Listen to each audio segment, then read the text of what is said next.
That's the classic definition of legislative insanity. Doing the same thing over and over and over again, has no ability to actually negotiate in good faith. And this has gone on week after week after week. Let any toxic president, attack the people of the city of New York. Tens of millions of Americans are seeing their health insurance premiums skyrocket, making seeing a doctor for themselves, their children, and their families unaffordable. At the same period of time, in these appropriations bills, Republicans are trying to gut the Centers for Disease Control and the National Institute of Health and undermine the ability of everyday Americans to actually receive vaccines.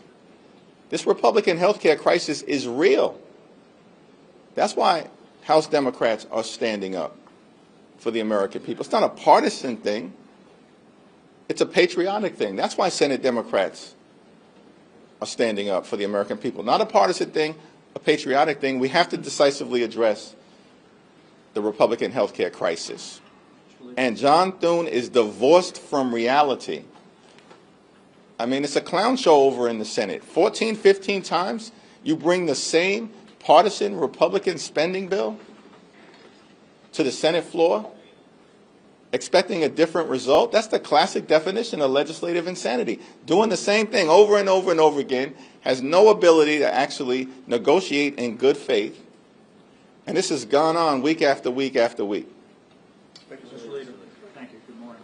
I understand the Democrats' concerns about health care and the arguments that you've made about that, but do you think at some point with the crisis in the aviation industry, cutting off these flights, people concerned about air safety, air traffic controllers not getting paid, do you think that the air question will pivot some of your members and say we have to open up the government because we're worried about people flying? We want to immediately reopen the government. We want to find a bipartisan path forward to enacting a spending agreement that actually meets the needs of the American people and actually drives down the high cost of living.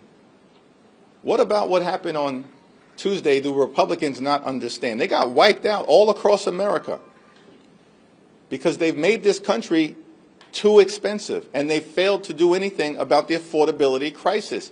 And as Democrats, our position is simple, and we're doing this for everybody. Whether you're a Democrat, a Republican, an independent, we're doing this for everybody. We have to lower the high cost of living in the United States of America. And we have an opportunity to try to do it with respect to health care.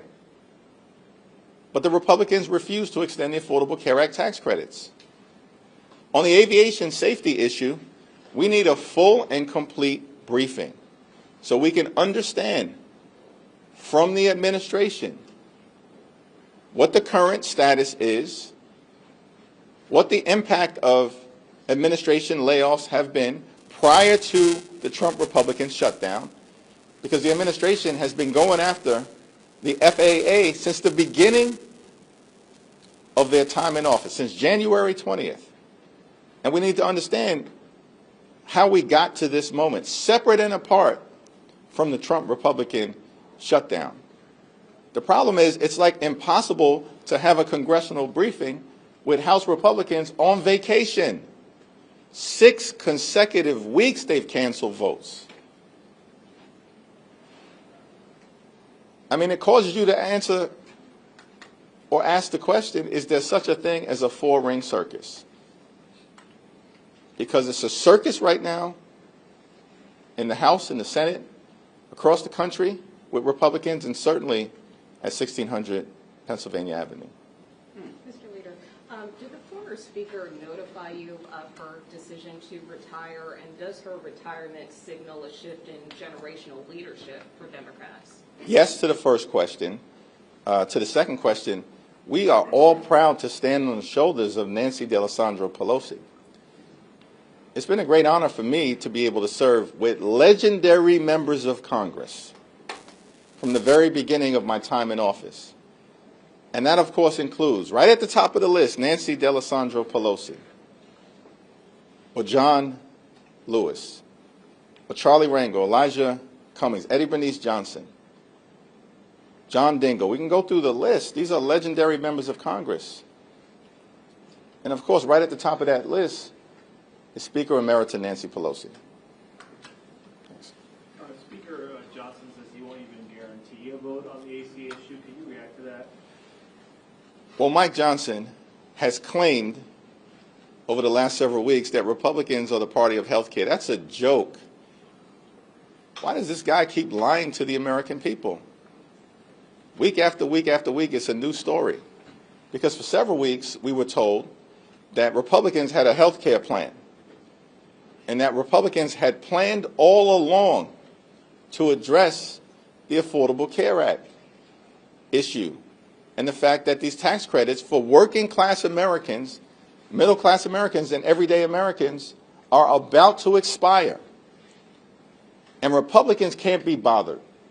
This from a group of people who somehow found $40 billion to bail out their right-wing dictator friend in Argentina. $40 billion to put Argentina first. Not America first. Republicans have put Argentina first. And they can't find a dime to extend the Affordable Care Act tax credits.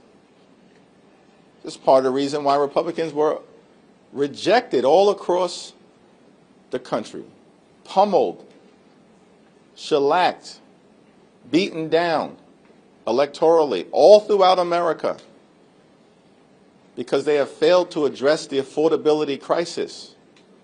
And instead, everything that these Republicans do, including their one big ugly bill, is about providing massive tax breaks to their billionaire donors and subsidize the lifestyles of the rich and shameless. Thank you, Leader Jeffries. With Speaker Emeritus Pelosi not seeking re-election, this coincides with Mayor-elect Mamdani in New York City. So as he is on the shoulders of Speaker Emeritus Pelosi and looking ahead, how will you work with him to make New York City better? Well, as I've indicated, it's incumbent upon all of us, everybody in New York City, to make sure that the mayor-elect is successful. People who supported him and people who did not support him. There's a time for politics and there's a time to govern.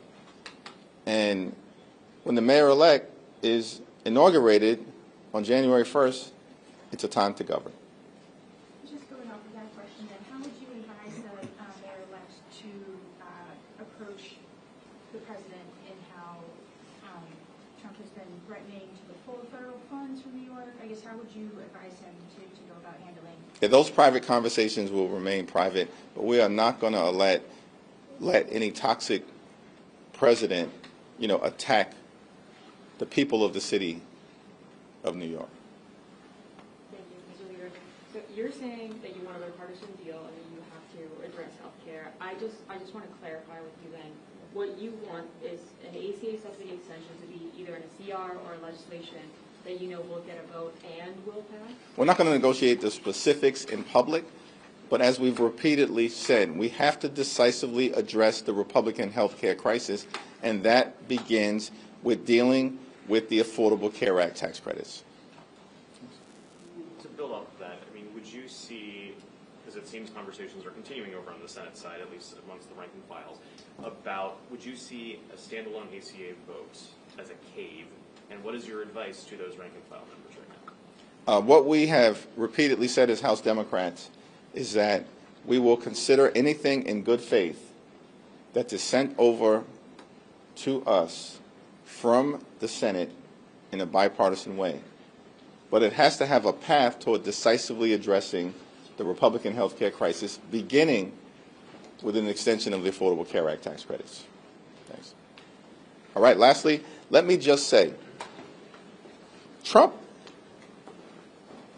has stunningly made the point that the economy in this country is going well. It ain't going well.